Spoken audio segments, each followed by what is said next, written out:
नारायणं निखिलपूर्णगुणैकदेहं निर्दोषमाप्यतमप्यखिलैः सुवाक्यैः ನಮಸ್ಕಾರ ಗುರುಗಳು. अस्योद्भवादितमशेषविशेषतोऽपि वन्द्यं सदा प्रियतमं मम सन्नमामि।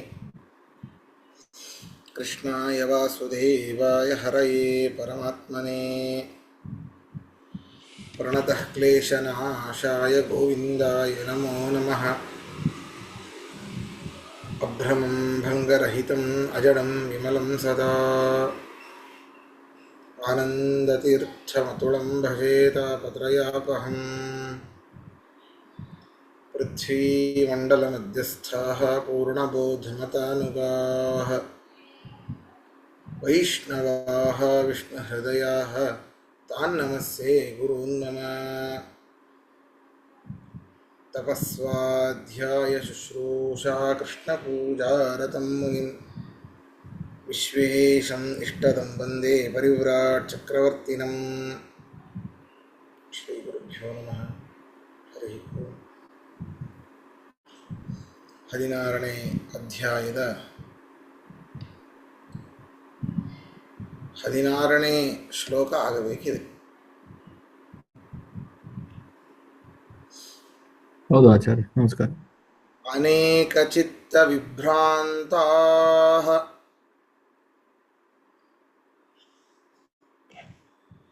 ಮೋಹಜಾಲ ಸಮಾವೃತಾಃ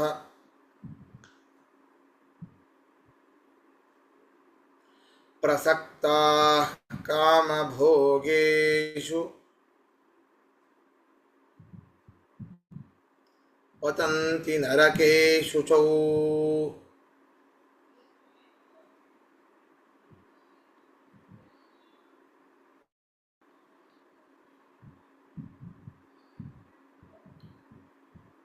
ಹಿಂದೆ ನನ್ನ ಹತ್ರ ಎಷ್ಟು ಸಂಪತ್ತಿದೆ, ನಾನು ಸತ್ಕುಲದಲ್ಲಿ ಹುಟ್ಟಿದವನಾಗಿದ್ದೇನೆ, ಇಷ್ಟು ಯಜ್ಞಾದಿಗಳನ್ನು ಮಾಡ್ತೇನೆ, ದಾನಾದಿಗಳನ್ನು ಮಾಡ್ತೇನೆ, ಎಲ್ಲರಿಗೂ ಆನಂದವನ್ನು ಪಡಿಸ್ತೇನೆ, ಬ್ರಾಹ್ಮಣರಿಗೆ ಭೋಜನಕ್ಕೆ ಹಾಕಿ ಅಂತ ದಂಭ ಪಡ್ತಾ ಇದ್ದ.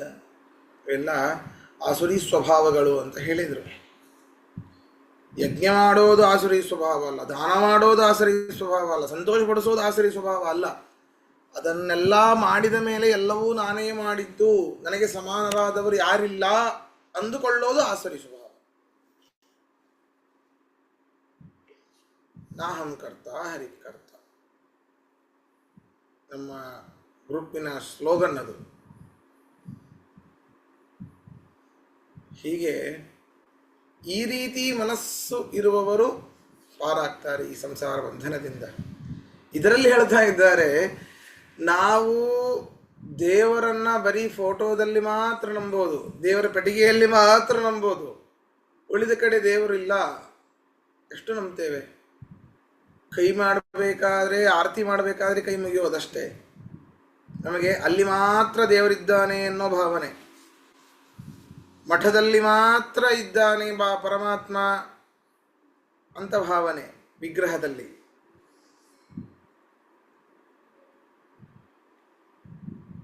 ಪರಮಾತ್ಮ ಎಲ್ಲ ಕಡೆ ಇರಬೇಕಾದ್ರೆ ಯಾಕೆ ತಲೆ ಕೆಡಿಸ್ಕೊಳ್ಬೇಕು ಅನ್ನೋದು ಜ್ಞಾನಿಗಳ ಲಕ್ಷಣ. ಪರಮಾತ್ಮನ ಮಾಡ್ತಾ ನಿಶ್ಚಿಂತೆಯಿಂದಾಗಿ ಇರ್ತಾರೆ ಅವರು. ಆದರೆ ಇವರು ಹಾಗಲ್ಲ. ಅನೇಕ ಚಿತ್ತ ವಿಭ್ರಾಂತಹ, ಅನೇಕ ಚಿಂತೆಗಳಿಂದ ತುಂಬಿರ್ತಾರೆ. ಅವರ ಮನಸ್ಸು ವಿಭ್ರಾಂತವಾಗಿರ್ತದೆ, ಕ್ಷೋಭೆಗೊಳಗಾಗಿರ್ತದೆ ಅವರ ಮನಸ್ಸು. ಏನು ಮಾಡಬೇಕು, ಏನು ಬಿಡಬೇಕು ಯಾವುದೂ ಗೊತ್ತಾಗೋದಿಲ್ಲ. ಯಾಕೆ ಅಂತಂದರೆ ಅವರಿರೋದೇ ಎಲ್ಲವನ್ನೂ ನಾನೇ ಮಾಡ್ತೇನೆ ಅನ್ನೋ ಭ್ರಮೆಯಲ್ಲಿ ಇರ್ತಾರೆ. ಅದರಿಂದಾಗಿ ಯಾವುದು ಮಾಡಬೇಕು, ಯಾವುದು ಬಿಡಬೇಕು, ಮೊದಲು ಯಾವುದು ಮಾಡಬೇಕು, ನಂತರ ಯಾವುದು ಮಾಡಬೇಕು, ಸಾವಿರಾರು ಚಿಂತೆಗಳು. ಮೊದಲಿಗೆ ದುಡ್ಡಿಲ್ಲ ಅಂತ ಚಿಂತೆ, ದುಡ್ಡು ಬಂದ ಮೇಲೆ ಅದನ್ನು ಹೇಗೆ ಕಾಪಾಡಬೇಕು, ಅದನ್ನು ಕಾಪಾಡ್ಕೊಳ್ಬೇಕು ಅಂತ ಚಿಂತೆ, ದುಡ್ಡನ್ನು ಹೇಗೆ ನಾವು ಡಬಲ್ ಮಾಡ್ಕೊಳ್ಬೇಕು ಅಂತ ಚಿಂತೆ, ಅಲ್ಲಿ ಡಬಲ್ ಮಾಡಲಿಕ್ಕೆ ಇಟ್ಟ ಮೇಲೆ ಅಲ್ಲಿ ಯಾವಾಗ ಡಬಲ್ ಆಗುತ್ತೋ ಅಂತ ಚಿಂತೆ, ಎಲ್ಲಿ ಶೇರ್ ಮಾರ್ಕೆಟ್ ಬಿದ್ದು ಹೋಗುತ್ತೋ ಅಂತ ಚಿಂತೆ. ಅಪ್ಪ ಎಷ್ಟು ಚಿಂತೆ ರೀ. ಮಕ್ಕಳಿಲ್ಲ ಅಂತ ಚಿಂತೆ, ಮಕ್ಕಳಾದ್ಮೇಲೆ ಅವರನ್ನು ಸರಿಯಾಗಿ ಓದಿಸ್ಬೇಕು ಅಂತ ಚಿಂತೆ, ಓದಿಸಿ ಸರಿಯಾಗಿ ಕೆಲಸಕ್ಕೆ ಹಚ್ಚಬೇಕು ಅಂತ ಚಿಂತೆ, ಆಮೇಲೆ ಮದುವೆ ಆಯ್ತು ಆಗ್ಬೇಕಲ್ಲ ಮಕ್ಕಳದು ಅಂತ ಚಿಂತೆ, ಅವರು ಚೆನ್ನಾಗಿದ್ದಾರಿಲ್ವೋ ಅಂತ ಚಿಂತೆ. ಎಷ್ಟು ಚಿಂತೆಗಳು, ಎಷ್ಟು ಚಿಂತೆಗಳು, ಒಂದಕ್ಕೊಂದು.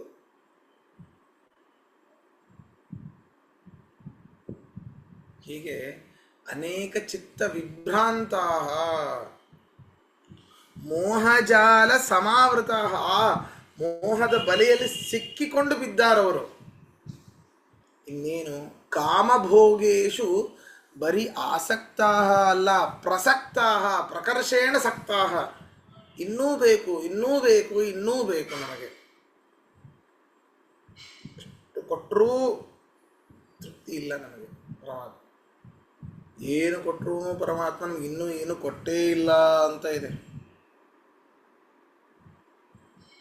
ಎಷ್ಟು ಕೇಳಿದ್ರು ಕೊಡ್ತಾನೇ ಇಲ್ಲ ಪರಮಾತ್ಮ ಅಂತ ಇದೆ.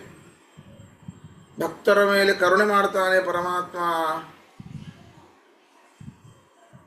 ಅಂತ ಇದೆ. ಎಷ್ಟು ಭಕ್ತಿಯನ್ನು ಮಾಡ್ತೀವಿ, ಇನ್ನೇನು ಕೊಟ್ಟಿದ್ದಾನೆ ನಮಗೆ? ಕೇಳಿದ್ದನ್ನು ಒಂದಾದರೂ ಕೊಟ್ಟಿದ್ದಾನೆ? ಕೇಳದೇನೆ ಅದ್ಭುತವಾದ ಶರೀರ ಕೊಟ್ಟಿಲ್ವಾ? ಅದ್ಭುತವಾದ ಏನು ತಿಂದರೂ ದಕ್ಕಿಸಿಕೊಳ್ಳುವಂತಹ ಆರೋಗ್ಯ ಕೊಟ್ಟಿಲ್ವಾ? ಮಾತಾಡಿದ್ದು ಕೇಳತ್ತೆ, ನೋಡಿದ್ದು ಕಾಣತ್ತೆ, ಸ್ಪರ್ಶ ಆಗತ್ತೆ, ರುಚಿ ಹಿಡಿಸತ್ತೆ, ಕಾಲಕ್ಕೆ ಹಸಿವಾಗತ್ತೆ, ನಿದ್ದೆ ಬರ್ತದೆ. ಇನ್ನೇನು ಬೇಕು ರೀ ಪರಮಾತ್ಮ? ಇನ್ನೇನು ಕೊಡಬೇಕು ಹೇಳಿ?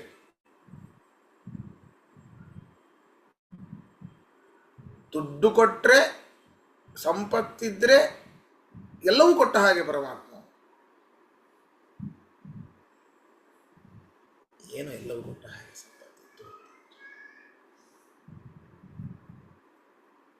ಸಂಪತ್ತು ಬೇಕು. ಆದರೆ ನಾವೆಲ್ಲ 90% ಕೇಳೋದು ಅದನ್ನೇ ಪರಮಾತ್ಮ ಅಂತೀರಿ.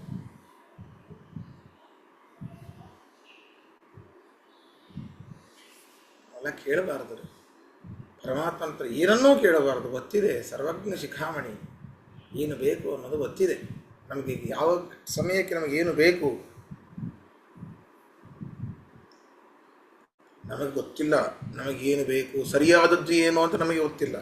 ಪರಮಾತ್ಮನಿಗೆ ಗೊತ್ತು ಸರಿಯಾದದ್ದು ಇವನಿಗೆ ಏನು, ಯಾವ ಕಾಲಕ್ಕೆ ಏನನ್ನು ಕೊಡಬೇಕು, ಏನನ್ನು ಕಸ್ಕೊಳ್ಬೇಕು.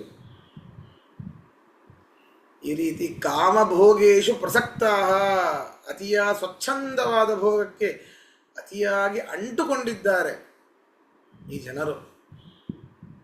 ಏನಾಗ್ತಾರೆ ಕೊನೆಗೆ? ಅಸುಚವು ನರಕೆ ಪತಂತಿ, ಈ ಕೊಳಕಾದ ನರಕದಲ್ಲಿ ಬಿದ್ದು ಹೊರಳಾಡ್ತಾರೆ ಅಂತ ಇದರಲ್ಲಿ ಹೇಳ್ತಾ ಇದ್ದಾರೆ ಆಸುರಿ ಸ್ವಭಾವದವರು. ಅರ್ಥ ಬರ್ಕೊಳ್ಳಿ. ಅನೇಕ ಚಿತ್ತ ವಿಭ್ರಾಂತಾ,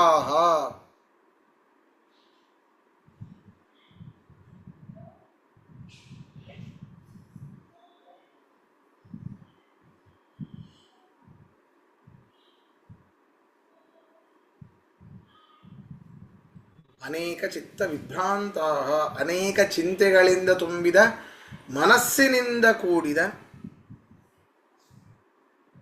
ಅನೇಕ ಚಿಂತೆಗಳಿಂದ ತುಂಬಿದ ಮನಸ್ಸಿನಿಂದ ಕ್ಷೋಭೆಗೊಳಗಾಗಿ ಅಂತ ಬರ್ಕೊಡ್ರಿ. ಅನೇಕ ಚಿಂತೆಗಳಿಂದ ತುಂಬಿದ ಮನಸ್ಸಿನಿಂದ ಕ್ಷೋಭೆಗೊಳಗಾಗಿ, ಯಾವೂ ಚಿಂತೆ ಇಲ್ಲ. ಪರಮಾತ್ಮ ಒಬ್ಬನು ಸಾಕು ನಮಗೆ. ಎಲ್ಲ ನಮ್ಮ ಸಂಸಾರದ ಭಾರವನ್ನು, ಇಡೀ ನಮ್ಮ ಕುಟುಂಬದ ಭಾರವನ್ನು ಅವನ ಮೇಲೆ ನಾನು ಹೊರಿಸಿದ್ದೇನೆ. ಅವನೇ ಕಾಪಾಡೋದು ಅಷ್ಟೆ. ದೃಢವಾದ ವಿಶ್ವಾಸ ಒಂದು ಇತ್ತು ಅಂತಂದರೆ ಯಾವ ಚಿಂತೆಗಳೂ ಇಲ್ಲ. 14 ಲೋಕಗಳನ್ನಾಳುವ ತಂದೆಗೆ ಮುದದಿಂದ ನಾನೊಬ್ಬ ಭಾರವಾದೇನೆ. ನಾನೊಬ್ಬನು ಭಾರಣ ಅವನಿಗೆ ಹೊರಸ್ರಿ. ಏನೇ ಎಷ್ಟೇ ಕಷ್ಟ ಬಂದರೂ ಪರಮಾತ್ಮ ನಿನಗೆ ಬಿಟ್ಟಿದ್ದು, ತಂದಿದ್ದು ನೀನೇ, ಪಾರು ಮಾಡೋನು ನೀನು ಅಷ್ಟೆ. ನಿಶ್ಚಿಂತೆಯಿಂದಾಗಿರಬಹುದು. ಅವನ್ನ ಒಂದು ನಂಬಿದರೆ ಸಾಕು, ನಂಬೋ ಕೆಲಸವನ್ನು ಮಾಡಿದರೆ ಸಾಕು. ನಂಬದೇ ಹೋದರೆ ಎಷ್ಟು ಕೆಲಸ ಮಾಡಬೇಕು, ಯಾವ್ಯಾವ ಚಿಂತೆಗಳು, ಏನೇನು ಎಲ್ಲವೂ ಆಗತ್ತೆ. ನಂಬಿದರೆ ಎಲ್ಲವೂ ಸರಾಗವಾಗಿ ಹೋಗುತ್ತೆ. ಅನೇಕ ಚಿತ್ತಾಂತಹ, ನಾನಾ ಚಿಂತೆಗಳಿಂದ ತುಂಬಿದ ಮನಸ್ಸುಳ್ಳವರಾಗಿ, ಮೋಹಜಾಲ ಸಮಾವೃತಾ, ಮೋಹದ ಬಲೆಯಲ್ಲಿ ಸಿಕ್ಕಿಕೊಂಡು ಮೋಹದ ಬಲೆಯಲ್ಲಿ ಸಿಕ್ಕಿಕೊಂಡು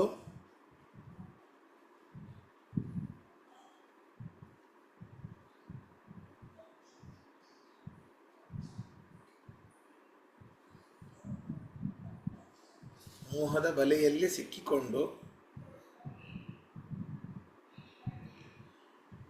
ಕಾಮಭೋಗೇಶು ಸ್ವಚ್ಛಂದ ಭೋಗಕ್ಕೆ ಭೋಗಗಳಲ್ಲಿ ಕಾಮಭೋಗೇಶು ಸ್ವಚ್ಛಂದ ಭೋಗಗಳಲ್ಲಿ ಪ್ರಸಕ್ತಾಹ ಅತಿಯಾಗಿ ಅಂಟಿಕೊಂಡು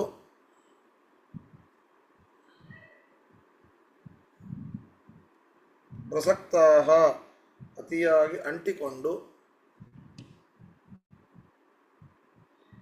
ಅಶುಚೌ ನರಕೆ ಕೊಳಕು ನರಕದಲ್ಲಿ ಅಶುಚೌ ನರಕೆ ಕೊಳಕು ನರಕದಲ್ಲಿ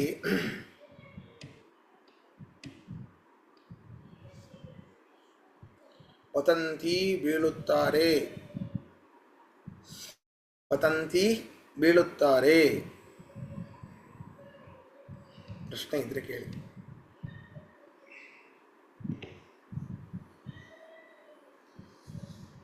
ಆಚಾರ್ಯ, ಇಲ್ಲಿ ನರಕದ್ದು ರೆಫರೆನ್ಸ್ ನರಕಾನೇನಾ ಅಥವಾ ಇಲ್ಲೇ ಜನ್ಮ ತಾಳ್ಕೊಂಡು ಮೋಕ್ಷ ಸಾಧನೆ ಆಗಲ್ಲ ಅಂತನಾ? ನರಕ ಅಂತಾನೆ ಲೆಕ್ಕ. ನರಕ ಅಂತಾನೆ ಲೆಕ್ಕ. ಓಕೆ, ಸರಿ ಸರಿ ಆಚಾರ್ಯ. ನಮಸ್ಕಾರ ಆಚಾರ್ಯ. ಹಾ, ಒಟ್ಟಾರೆ ಏನು ಹೇಳೋದು ಅಂದರೆ, ನೀವು ಏನೇ ಮಾಡಲಿ, ಎಷ್ಟೇ ಒಳ್ಳೆ ಕೆಲಸ ಮಾಡಲಿ, ನಿಮ್ಮ ಅನುಸಂಧಾನ ಸರಿಗಿಲ್ದೇರೆ ನಾನೇ ಮಾಡ್ತೀನಿ, ನಾನೇ ಸರ್ವಜ್ಞ ಅಂದ್ಕೊಂಡ್ರೆ ಅದಕ್ಕೆ ಎಲ್ಲ ವ್ಯರ್ಥ. ಮಾಡೋನು ಅವನು, ಮಾಡಿಸಿದವನು ಅವನೇ ಅಂತ ಅನುಸಂಧಾನ ಇಟ್ಕೊಂಡು ಎಲ್ಲ ಕೃಷ್ಣಾರ್ಪಣ ಮಸ್ತು ಅಂದರೆ ನಿಮ್ಗೆ ಏನಾರು ಒಳ್ಳೆ ಗತಿ ಆಗ್ಬೋದು, ಇಲ್ಲರ ಗೋವಿಂದ. ಹೌದು ಹೌದು ಹೌದು, ಅನುಸಂಧಾನ ಮುಖ್ಯ.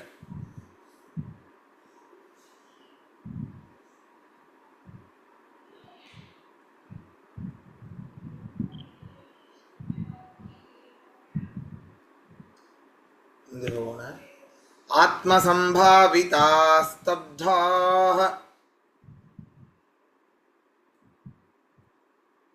ಧನಮಾನಮದಾನ್ವಿತಾ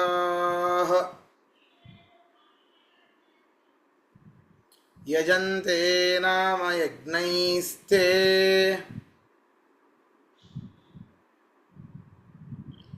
ದಂಭೇನ ವಿಧಿಪೂರ್ವಕಂ.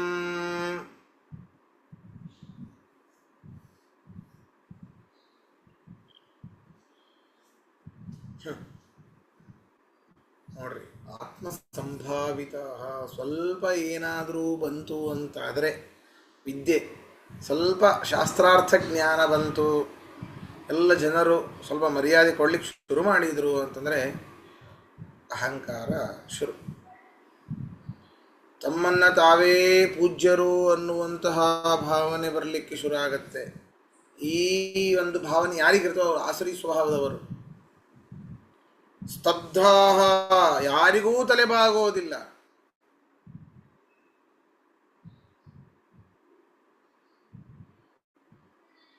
ಯಾರಿಗೂ ತಲೆಬಾಗೋದಿಲ್ಲ. ವಿನಮ್ರರಾಗಿ ಇರ್ತಾರೆ. ಸ್ತಬ್ಧಾ, ಅನಮ್ರಾಹ, ನಮ್ರತೆ ಇಲ್ಲದಂಥವರು. ಧನಮಾನ ಮದಾನ್ವಿತಾ, ಆ ಸಂಪತ್ತಿನ ಗರ್ವ ಸೊಕ್ಕುಗಳನ್ನು ಹೊಂದಿದವರಾಗಿ ಮದದಿಂದ ಕೂಡಿರ್ತಾರೆ, ಕಪಟದಿಂದ ಕೂಡಿರ್ತಾರೆ. ಹೋಮ ಮಾಡಬೇಕು ಬರೀ ಫೋಟೋಶೂಟಿಗಾಗಿ. ಫೋಟೋಶೂಟಿಗ್ರಿ ಈಗಂತೂ ದೊಡ್ಡ ಹುಚ್ಚುತನ ಆಗೋಗ್ಬಿಟ್ಟಿದೆ. ಫೋಟೋಶೂಟಿಗಾಗಿ ಮಾಡೋದು, ಪೇಪರಲ್ಲಿ ಬರಬೇಕು, ಹೀಗಾಗಬೇಕು, ಹಾಗಾಗಬೇಕು, ಇಷ್ಟು ಮಾಡಿದ್ದೇನೆ, ಅಷ್ಟು ಮಾಡಿದ್ದೇನೆ. ಮತ್ತೊಬ್ಬರಿಗೆ ದಾನ ಧರ್ಮ ಕೊಡಬೇಕಾದ್ರೆ ಏನು ದಾನ ಕೊಡಬೇಕು, ಫೋಟೋ ಮಾಡೋದು, ಬಿಡೋದು. ಮನಸಾರೆ ಮಾಡೋ ಹಾಗೆ ಅಲ್ಲ, ಅದಲ್ಲ. ಅವಿಧಿ ದಂಭೇನ ಅವಿಧಿಪೂರ್ವಕಂ ಯಜ್ಞೈ ಯಜಂತೆ. ಗರ್ವದಿಂದಾಗಿ ವಿಧಿಗಳನ್ನು ಸರಿಯಾಗಿ ಅನುಸಾರ ಮಾಡದೇನೆ ತಮ್ಮ ದೊಡ್ಡ ಸ್ಥಿತಿಯನ್ನು ತೋರಿಸೋದಕ್ಕಾಗಿ ಯಜ್ಞಗಳನ್ನು ಮಾಡ್ತಾರೆ. ಕೃತಾರ್ಥ ಬುದ್ಧಿಯಿಂದ ಅಲ್ಲ. ಅಬ್ಬಾ, ನಾನು ಪರಮಾತ್ಮನನ್ನ ನನ್ನ ಯೋಗ್ಯತೆಯಷ್ಟು ತೃಪ್ತಿಪಡಿಸುವಿನಲ್ಲಿ ಸ್ವಲ್ಪ ಸಫಲನಾದೆ ಅನ್ನೋ ಭಾವನೆ ಇದ್ರೆ ಸಾಕು.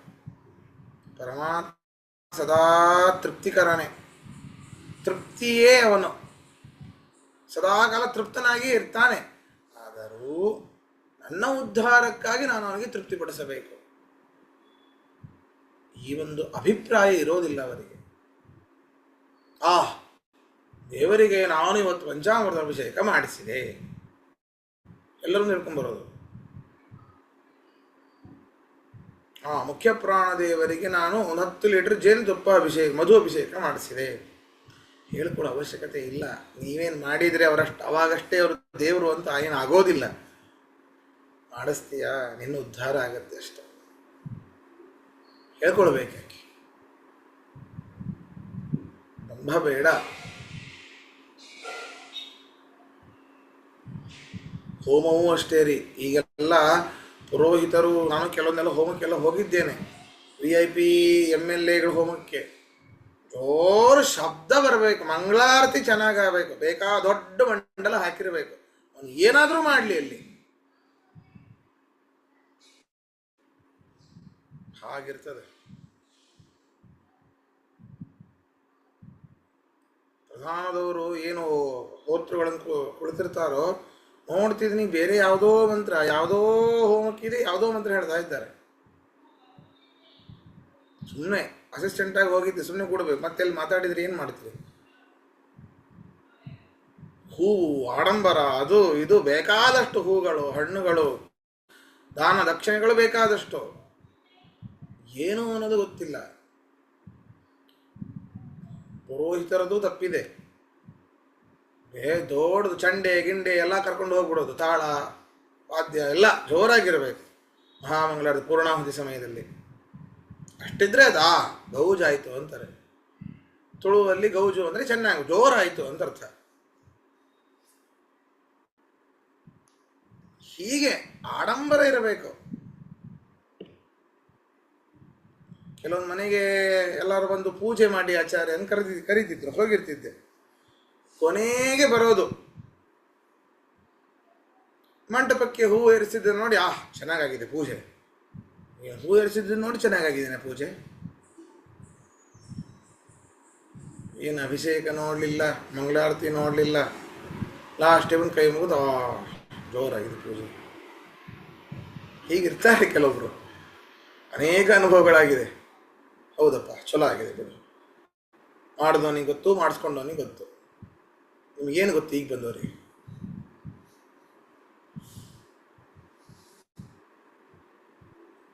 ಹಾಗೆ ದಂಭ ಮದಾನ್ವಿತಾ, ದಂಭೇನ ಧನಮಾನ ಮದಾನ್ವಿತಾ, ಬರೀ ದಂಭಾಚರಣೆಗಾಗಿ ಅವರು ಹೋಮಗಳನ್ನು ಮಾಡ್ತಾ ಇರ್ತಾರೆ ಅಂತ ಹೇಳ್ತಾ ಇದ್ದಾರೆ. ಅರ್ಥ ಬರ್ಕೊಳ್ಳಿ. ಆತ್ಮಸಂಭಾವಿತಾ, ತಮ್ಮನ್ನು ತಾವೇ ಪೂಜ್ಯರೆಂದು ಭಾವಿಸುವ, ತಮ್ಮನ್ನು ತಾವೇ ಪೂಜ್ಯರೆಂದು ಭಾವಿಸುವ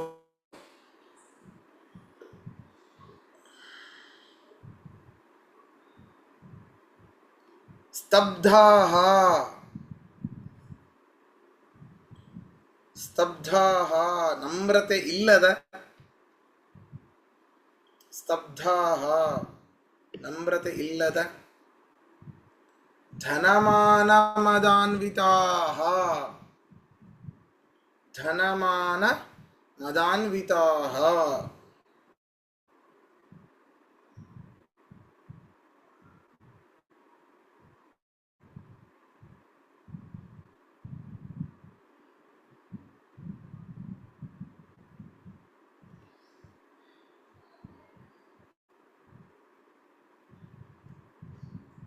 ಧನಮಾನ ಮದಾನ್ವಿತಾಃ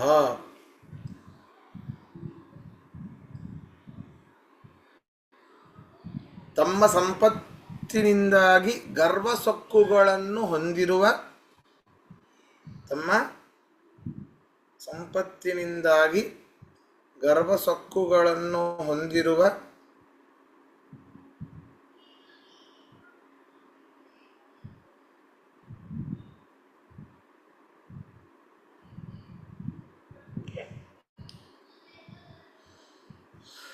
ದಂಭೇನ ದರ್ಪದಿಂದ ತಮ್ಮ ದೊಡ್ಡಸ್ತಿಕೆಯನ್ನು ತೋರಿಸುವುದಕ್ಕಾಗಿ ಅಂತ ಬರ್ಕೊಳ್ಳಿ. ದಂಭೇನ ತಮ್ಮ ದೊಡ್ಡಸ್ತಿಕೆಯನ್ನು ತೋರಿಸುವುದಕ್ಕಾಗಿ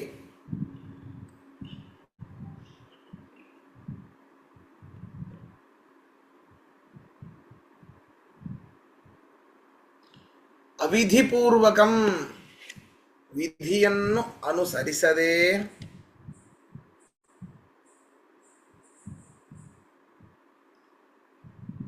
ವಿಧಿಯನ್ನು ಅನುಸರಿಸದೆ ತೇ ಅವರು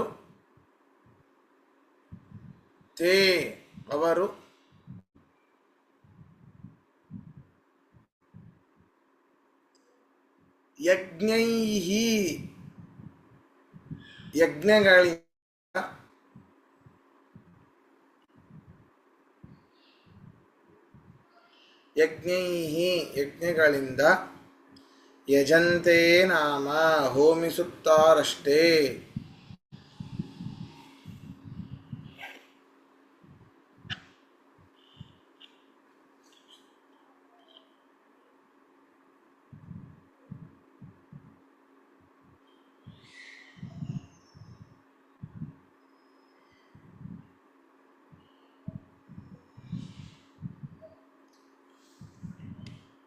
ಯಜಂತೆ ನಾಮ ಹೋಮಿಸುತ್ತಾರಷ್ಟೇ,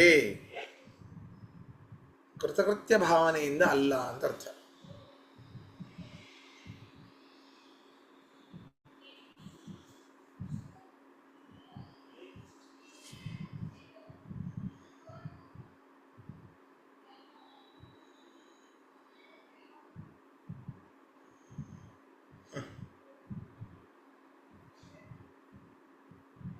ಪ್ರಶ್ನೆ ಇದ್ರೆ ಕೇಳಿ.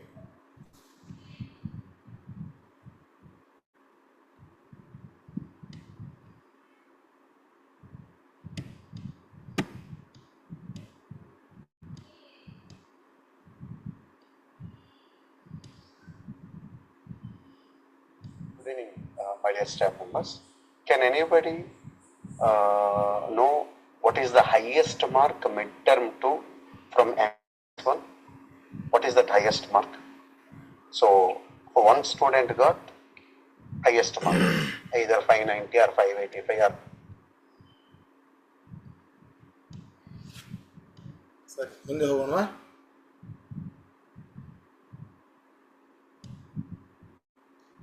ಸರಿ. ಅಹಂಕಾರಂ ಬಲಂ ದರ್ಪಂ ಕಾಮಂ ಕ್ರೋಧಂ ಚ ಸಂಶ್ರಿತಾ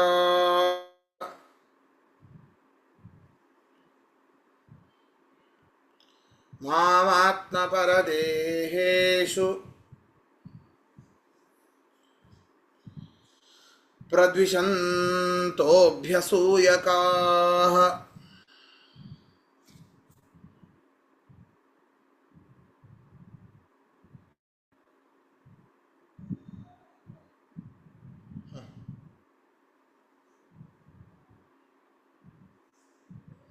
ಕೆಲವರು ಇರ್ತಾರೆ ಬರೀ ಅಹಂಕಾರ ನಾನೇ ಅಂತ ಹಿಂದೆ ಹೇಳಿದ್ದನ್ನೇ ಎಲ್ಲ ಸೇರಿ ಹೇಳ್ತಾ ಇದ್ದಾನೆ. ಅಹಂಕಾರ, ಬಲ, ದರ್ಪ ಅಂದರೆ ದೊಡ್ಡ ಸ್ಥಿತಿ ತೋರಿಸಿಕೊಳ್ಳುವಂಥದ್ದು, ಕಾಮ, ಕ್ರೋಧ, ಸದಾಕಾಲ ಇವುಗಳಲ್ಲೇ ಮುಳುಗಿರ್ತಾರೆ. ಒಬ್ಬರು ಯತಿಗಳಿದ್ದಂತೆ ರಾಮದೇವರ ಪೂಜೆಗೆ ಕುಳಿತಾಗ ಏನಾದರೂ ಶಿಷ್ಯ ಮಾಡಿದಾಗ ಸಿಟ್ಟು ಬಂತು, ಸಿಟ್ಟು ಅಕಸ್ಮಾತ್ ಬಂದೇ ಬರುತ್ತೆ, ಏನೋ ಒಂದು ಮರೆತು ಬಿಟ್ಟಿರ್ತಾನೆ ಶಿಷ್ಯ ಅಂತ ತಿಳ್ಕೊಳ್ಳಿ. ಹೀಗೆ ಅದನ್ನು ಅಲ್ಲಿದೆ ಅಂತ ನೋಡಬೇಕು, ಆ ವಸ್ತು ಅಲ್ಲಿಲ್ಲ, ಆ ಸಮಯದಲ್ಲಿ ಬೇಕಾಗಿರ್ತದೆ. ಸಿಟ್ಟು ಬಂದ್ಬಿಡ್ತು, ತೋರಿಸ್ಕೊಳ್ಳೋದು ಅಲ್ಲ. ಮನಸ್ಸಿನಲ್ಲೇ ಸಿಟ್ಟು ಬಂತು ಅಂದರೆ ಹೋಗಿ ಎದ್ದು ಮತ್ತೊಬ್ಬ ಸ್ನಾನ ಮಾಡಿ ಬಂದು ಕೊಡ್ತಿದ್ರಂತೆ. ಅಂದರೆ ಈ ಸಿಟ್ಟು ಅನ್ನೋದು ಮೈಲಿಗೆ ಅಂತ ಅವರ ಲೆಕ್ಕ.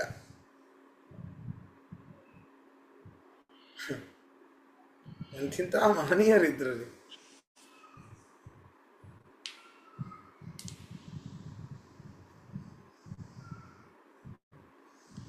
ಅಷ್ಟೇ ಅಲ್ಲ,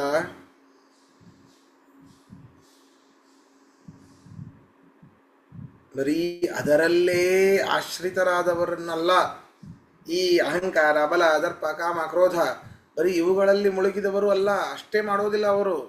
ಇನ್ನೇನು, ಮಾಮಾತ್ಮ ಮಾಂ ಆತ್ಮಪರದೇಹೇಶು, ತನ್ನ ದೇಹದಲ್ಲೇ ಇರುವಂತಹ ನನ್ನನ್ನ ಇನ್ನೊಬ್ಬರ ದೇಹದಲ್ಲಿ ಇರುವಂತಹ ನನ್ನನ್ನ ಅತಿಯಾಗಿ ದ್ವೇಷ ಮಾಡ್ತಾರೆ.